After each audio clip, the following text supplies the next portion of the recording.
پیسوں میں خاموشی سے وہ چیز دو جو گاہک لینے آئے ہیں، جلی کٹی باتیں تو فری میں بھی بہت مل جاتی ہیں۔ اس کی آواز بلند تھی، آس پاس سے گزرنے والے لوگ رک کر تماشا دیکھنے لگے تھے۔ دکاندار دھواں دھواں ہوتے چہرے سے اسے یک ٹک دیکھ رہا تھا۔ تیز زبان والی لڑکی نے اکرام نیازی سے رسی چھین کر دکاندار کے منہ پہ ماری۔ تم جیسے لوگ انسانیت کے نام پہ دھبا ہوتے ہیں، اس رسی سے لٹک کر مر جاؤ۔ وہاں کھڑے لوگ دبے دبے سے ہنس رہے تھے، شاید دکاندار کی عزت افزائی دیکھ کر انہیں دلی سکون ملا تھا۔ وہ اکرام نیازی کے ساتھ چلتی دکان سے کافی دور آ گئی تھی۔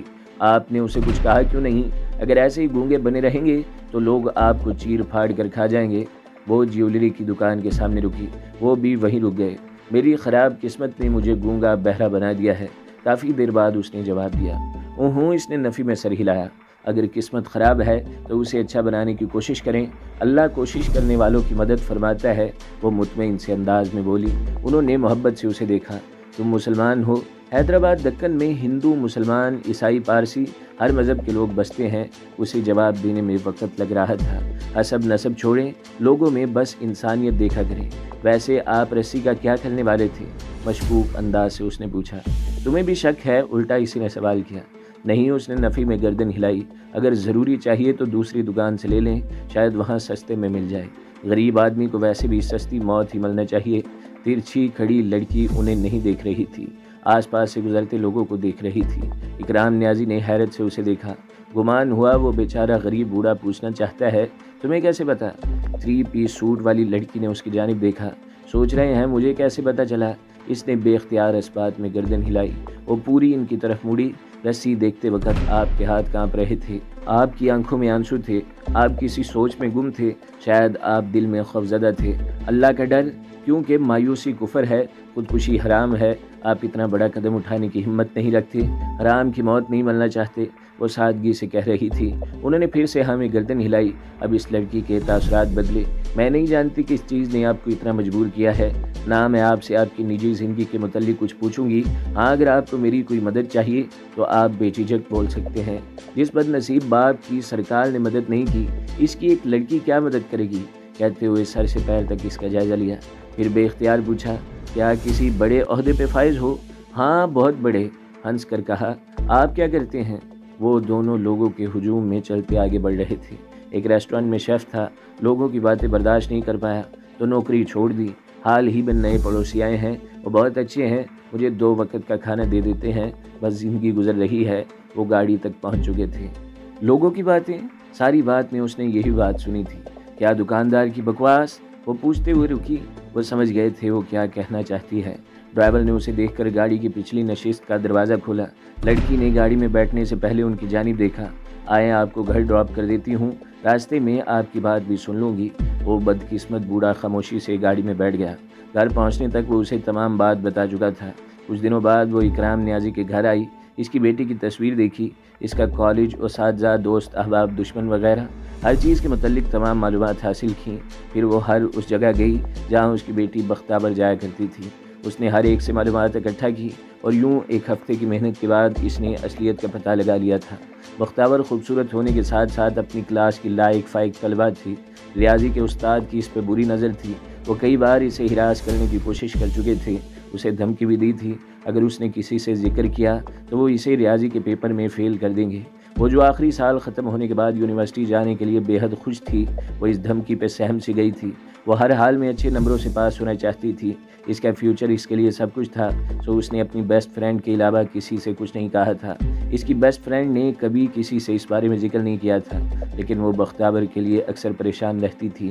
ایک روز انگلش کا امتحان ختم ہونے کے بعد وہ خالی کلاس میں بیٹھی ریاضی کے سوالات حل کر رہی تھی۔ اسی وقت ریاضی کا استاد وہاں آیا، پھر سے ہراس کرنے کی کوشش کی۔ بختابر نے تھپڑ دے مارا اور وہاں سے دوڑ گئی۔ اسی روز چھٹی کے بعد استاد نے اکیلی چلتی بختابر کو زبردستی اپنی گاڑی میں بٹھایا اور سنسان پہاڑی چوٹی پہ لے گیا۔ اس سے پہلے کہ وہ بختابر کی عزت تار تار کرتا، بختابر نے خود کی عزت بچانے کے لیے پہاڑی سے چھلانگ لگا دی اور ہمیشہ کے لیے دنیا فانی سے رخصت ہو گئی تھی۔ اکرام صاحب اصلیت جاننے کے بعد بے حد روئے تھے۔ انہیں جو بیٹی کی واپسی کی امید تھی، آج وہ بھی ختم ہو چکی تھی۔ وہ پھوٹ پھوٹ کر رو رہے تھے۔ منیشا نے انہیں بتایا کہ وہ پولیس کو سارے ثبوت دے کر اس استاد کو گرفتار کروا چکی ہے، انہیں انصاف ضرور ملے گا، جس پہ وہ منیشا کے بے حد مشکور تھے۔ انہوں نے بہت دعائیں دی تھی، منیشا کی دریا دلی، اس کی انسانیت نے اکرام نیازی کو بہت متاثر کیا تھا۔ ایک دن انہوں نے کہا، منیشا تم میں مجھے اپنی بیٹی نظر آتی ہے، پلیز کبھی کبھی مجھ سے ملنے آ جایا کرو، جس پہ اس نے حامی بھر لی تھی اور اکثر وہاں آتی تھی۔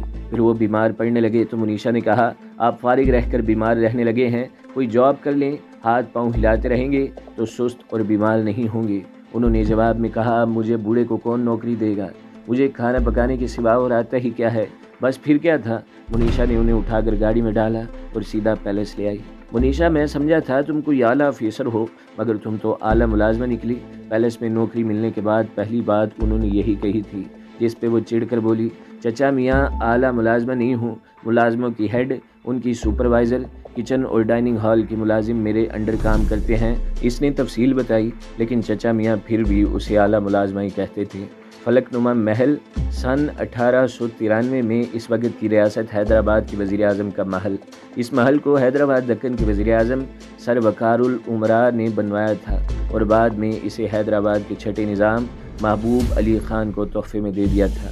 یہ محل 200 فٹ اونچی پہاڑی کی چوٹی پہ 32 ایکڑ رقبے پر پھیلا ہوا ایک منفرد فنی تعمیر محل ہے۔ محل کا فضائی جائزہ لیا جائے تو یہ ایک بچھو کی شکل میں نظر آتا ہے، عمدہ معیار کی اطالوی سنگ مرمر سے بنایا۔ یہ محل چاندنی آسمان تلے ہیرے کی طرح چمکتا ہے۔ محل اپنے نفیس داخلہ ڈیزائن کے لیے مشہور ہے۔ اس محل کو نظام خانہ کی اہم شخصیات کی زندگی کے لمحات کو آئل پینٹنگز اور قیمتی پتھر کے مجسموں سمیت نایاب نمونے سے سجایا گیا ہے۔ اس محل میں دنیا کے سب سے بڑے فانوس کا ذخیرہ ہے، جس میں مرکزی ہال میں سب سے زیادہ شاندار 40 فانوس ہیں۔ اس کی ریسپشن کی چھت پہ فریسکو یعنی پلستر کی ہوئی چھت پہ قدیم نقش سازی کی گئی ہے۔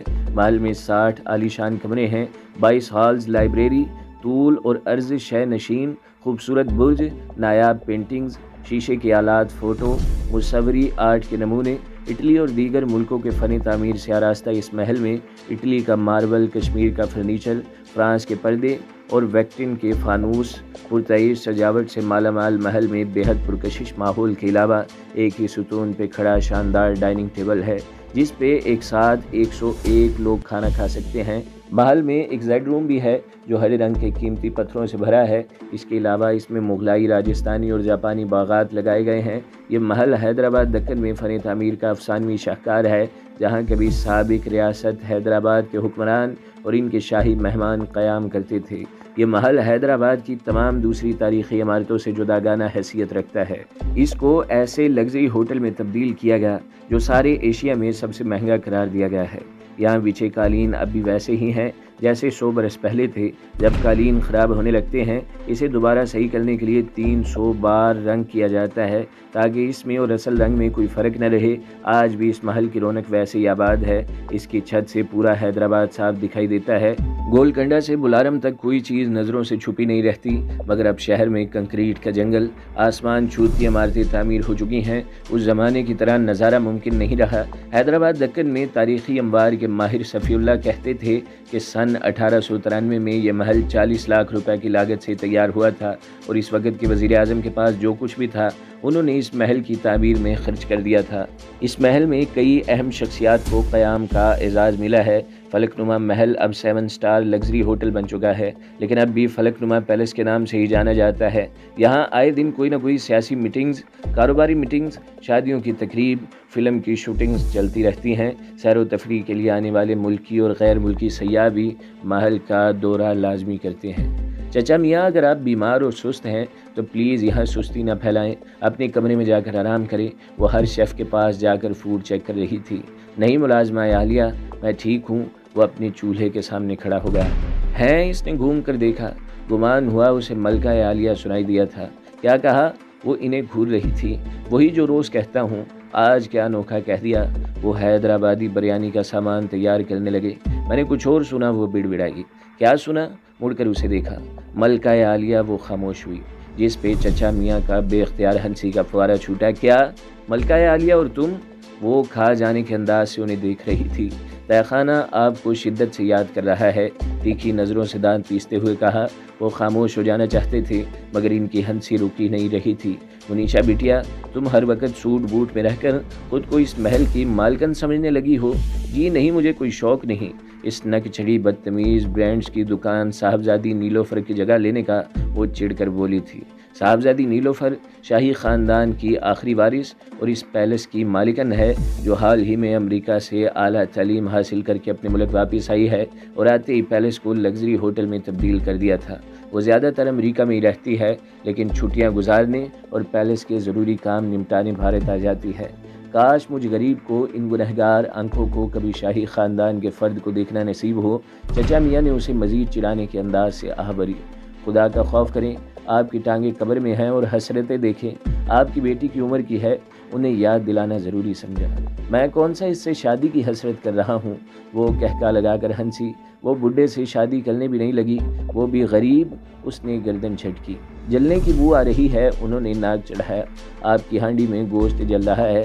اوہوں، میں نے کب کہا تمہارا دل جل رہا ہے؟ انہوں نے کہا۔ چلے آج تو آپ کو تہہ خانے کا دیدار کروا ہی دوں۔ بوڑھے شیف کو کلائی سے پکڑنا چاہا۔ ارے چھوڑو، تم اتنی بے رحم نہیں ہو۔ وہ بڑے سے دیگچے میں دونوں ہاتھوں سے چمچ چلا رہے تھے۔ وہ پیر پٹکتی ہوئی وہاں سے جانے کے لیے مڑی۔ منیشا بیٹیا، یہ تو بتاتی جاؤ شاہی وارث اس وقت کہاں ہوگی؟ جہنم میں، بہت دور سے اس کی آواز سنائی دی۔ وہ ہنستے ہوئے پھر سے چمچ چلانے لگی۔ پیاری بیٹیا جلدی غصہ ہو جاتی ہے۔ منیشا کی کالی زبان، محل کی شہزادی واقعی اس وقت جہنم نما قید میں تھی۔ پرانی سی عمارت کے گندے سے خستہ حال کمرے میں اسے رسیوں سے باندھا ہوا تھا۔ اس کی روئی روئی سی آنکھیں، وہ گاں کی آوازیں، ہاتھ پیر مارنے کی کوشش، سب کچھ بیکار تھا۔ کچھ ہی دیر بعد 2-3 لوگ کمرے میں داخل ہوئے۔ ان کے چہرے نقاب میں چھپے ہوئے تھے۔ آدھے گھنٹے سے اسے باندھا ہوا تھا۔ چل اس کا منہ کھول، کچھ ضروری باتیں کر لیتے ہیں، ان میں سے ایک نے کہا۔ جو ہی دوسرے نے آگے بڑھنا چاہا، اس کی پشت سے کسی نے پوری قوت سے اسے ٹانگ ماری۔ وہ لڑکھڑاتا ہوا زمین پہ گرا۔ باقی دو نے حیرت سے پیچھے مڑ کر دیکھا۔ کلین شیو میں مونچھوں والا خوبصورت نوجوان کھڑا کلائی میں رومال کو گول گول گھما رہا تھا۔ اس نے سادہ سی جینز شرٹ زیب تن کی ہوئی تھی، سر پہ سیاہ ٹوپی اور آنکھوں پہ گول فریم والا نظر کا چشمہ لگا ہوا تھا۔ کرسی پہ بندی بیٹھی شہزادی نے سر سے پیر تک اس کا جائزہ لیا۔ کون ہے بے تو؟ وہ زمین سے اٹھ کھڑا ہوا تھا۔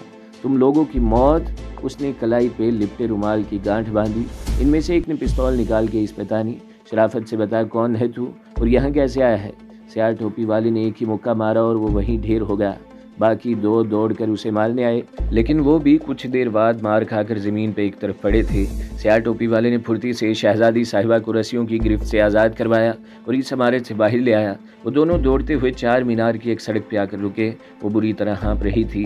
اس شخص نے پاس کی ایک دکان سے پانی کی بوتل خرید کر اس کی خدمت میں پیش کی، جسے فوراً تھام کر اس نے لبوں سے لگایا۔ وہ گھونٹ گھونٹ پانی پی رہی تھی۔ اس نے منی اسکرٹ پہ سلیو لیس شرٹ پہنی ہوئی تھی۔ امریکہ سے آئی لڑکی امریکی لباس ہی پہننا پسند کرتی تھی۔ اس کے ماڈرن کٹے ہوئے بال شانوں تک بھی نہیں آتے تھے۔ تیکھے نین نقش کی حامل دبلی پتلی خوبصورت سی لڑکی نے ادا سے تھینک یو سو مچ کہا۔ کیا آپ کا نام جان سکتی ہوں؟ پانی کی آدھی بوتل اس کی جانب بڑھائی تھی۔ وہ اسے مکمل نظر انداز کرتا رخ موڑ کر سڑک کنارے بھاگتے لڑکے کو دیکھ رہا تھا۔ اس کے ہاتھ میں کچھ فائلز تھیں، شاید وہ کسی جاب انٹرویو کے لیے جا رہا تھا۔ ان کے عین سامنے ٹریفک بہہ رہا تھا۔ ہیلو، آپ سے بات کر رہی ہوں۔ آپ وہاں کیسے پہنچے؟ اگلا سوال پوچھا گیا۔ اس نے اس لڑکی کی جانب دیکھا اور بوتل تھام لی۔ میرے سامنے سے کار گزری تھی جس میں آپ شاید مدد کی غرض سے شیشہ بجا رہی تھی۔ میں بس پیچھا کرتا وہاں تک پہنچا تھا، سادگی سے اس نے بتایا۔ اس کے لب سکڑے تھے۔ لیکن انہوں نے مجھے اغوا کیوں کیا ہوگا؟ چہرے پہ آتے چھوٹے چھوٹے بال بائیں ہاتھ سے کان کے پیچھے کرنے کی کوشش کرنے لگی۔ آپ کی برانڈڈ واچ کی وجہ سے۔ اس کی کلائی پہ برانڈڈ واچ دیکھ کر بولا۔ اس نے حیرت سے اپنی کلائی کو دیکھا۔ لیکن آپ کو کیسے پتا؟ اس کی قیمت 2 کروڑ ہے۔ ان لوگوں کو اس کی قیمت کا اندازہ ہوگا تبھی، ورنہ آپ سے ان کی کیا دشمنی؟ سپاڑ لہجے سے جواب دیتے ہوئے اس نے پھر سے چہرہ موڑ لیا۔ وہ اس کے انداز سے متاثر ہوئی تھی، مگر اس سے بھی زیادہ متاثر اس بات سے ہوئی کہ اس کے سامنے چھوٹے کپڑوں میں ملبوس خوبصورت لڑکی کھڑی تھی، مگر وہ اسے دیکھنے، اس کے حسن کی تعریف کرنے کے بجائے بار بار چہرہ موڑ لیتا تھا۔ تمہارا نام کیا ہے؟ اسے اپنی طرف متوجہ کرنے کے لیے پوچھا۔ احد یوسف۔ اس نے اب بھی اس کی طرف نہیں دیکھا تھا۔ کیا کرتے ہو؟ نہ جانے کیوں وہ اس میں دلچسپی لے رہی تھی۔ کار مکینک تھا، حیدرآباد کام کے سلسلے میں آیا ہوں۔ جاب ڈھونڈنے، فٹ سے اس نے کہا۔ جی، وہ اب بھی یہاں وہاں دیکھ رہا تھا۔ وہ بے ساختہ چڑھ کر بولی، تم میری طرف دیکھ کر بات کیوں نہیں کرتے؟ میں کسی خاتون کو دیکھ کر بات نہیں کرتا، اور آپ کا لباس مجھے آپ کی طرف دیکھنے کی اجازت نہیں دے رہا۔ اس نے 2 ٹوک جواب دیا۔ معمولی سا کار مکینک ہے۔ اور ایٹیٹیوڈ دیکھو۔ دل میں سوچتے ہوئے اس کو اپنے ساتھ چلنے کا کہا۔ میں کیوں کہیں آپ کے ساتھ جانے لگا؟ کسی ہیرو کی طرح دکھنے والا عام سا مکینک شہزادی صاحبہ کو زج کر رہا تھا۔ تم جانتے ہو میں کون ہوں؟ وہ مشکل غصہ ضبط کرتے نرمی سے بولی۔ اگر پرائم منسٹر کی بیٹی بھی ہیں تو مجھے کوئی فرق نہیں پڑتا۔ لاپرواہی سے شانے اچکائے۔ اتنا ایگو آخر کس بات کا تھا؟ شاہی محل کی وارث شہزادی پرنسز، اس نے اترا کر کہا۔ عام سے مکینک کو امپریس کرنے کے لیے کہا۔ واٹ؟ اسے ایک دم ہنسی آئی۔ اچھا مذاق ہے، تم ادھر دیکھو میری طرف ڈپٹ کر اس نے کہا۔ احد نے اس کی طرف دیکھا۔ میری آنکھوں میں دیکھو، کیا میں جھوٹی لگتی ہوں؟ احد نے اس کی آنکھوں میں نہیں دیکھا بلکہ پھر سے چہرہ موڑ لیا۔ اس نے غصے سے ٹیکسی روکی، زبردستی احد کو اندر بٹھایا اور پیلس لے آئی۔ احد نے محل کے داخلی دروازے سے لے کر کمرے تک نظر آنے والی ہر شے کو رشک بھری نظروں سے دیکھا تھا۔ واقعی بے حد حسین سحر انگیز محل تھا جو اپنی خوبصورتی کی چمک دیکھنے والوں کی آنکھوں میں چھوڑ دیتا تھا۔ منیشا دروازہ کھٹکھٹا کر اندر داخل ہوئی۔ جی میم، آپ نے بلایا؟ وہ مہذب انداز سے کھڑی تھی۔ منیشا، یہ میرے خاص مہمان ہیں، ان کا اچھے سے خیال رکھا جائے۔ جی، اس نے احد کو ایک نظر دیکھا۔ احد نے اسے نہیں دیکھا تھا۔ وہ گردن گھما گھما کر عالی شان کمرے کی سجاوٹ دیکھ رہا تھا۔ فقیر لگتا ہے پہلی بار اتنا عالی شان کمرہ دیکھ رہا ہے۔ دل میں سوچ ہی رہی تھی کہ صاحبزادی نیلوفر نے جانے کا اشارہ کیا، وہ وہاں سے چلی گئی تھی۔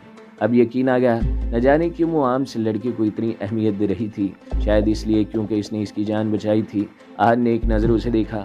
ہاں، لیکن میں کب تک یہاں مہمان بن کر رہوں گا؟ آپ مجھے یہاں کوئی جاب دے دیں، نرمی سے اس نے فرمائش کی۔ ایسی کوئی جاب نہیں جو تمہاری شخصیت پہ سوٹ کرے۔ گمان ہوا محترمہ صاحبزادی دل میں سوچ رہی تھی۔ ہیلو میڈم، ویسے آپ کا نام؟ اسے یاد آیا وہ نام پوچھنا تو بھول گیا تھا۔ SNF، یہ کیسا نام ہے؟ یہ تو کسی ایسے چینل کا نام لگ رہا ہے جہاں جنگلی حیات پہ ڈاکومنٹری دکھائی جاتی ہے۔ اس نے مٹھیاں بھینچی، غصہ ضبط کرتی نہایت ہی تحمل سے بولی۔ صاحبزادی نیلوفر، ویسے کسی میں اتنی ہمت نہیں جو میرے سامنے منہ کھولے۔ میرے سامنے کھڑے لوگ بس جی میں گردن ہلاتے ہیں اور میرے حکم کی تعمیل کرتے ہیں۔ اچھا، لیکن کبھی کبھی زندگی میں کچھ مختلف بھی ہونا چاہیے۔ اس نے کیپ اتار کر ایک طرف رکھی، پھر آئینے میں خود کو دیکھتے ہوئے دونوں ہاتھوں سے بال سیٹ کرنے لگا۔ کیا چیز ہے؟ ہردا کمال، نیلوفر اسے نہار رہی تھی۔ آپ نے میری جاب نہیں بتائی۔ آئینے میں سے ہی پشت پہ کھڑی شہزادی کو دیکھا۔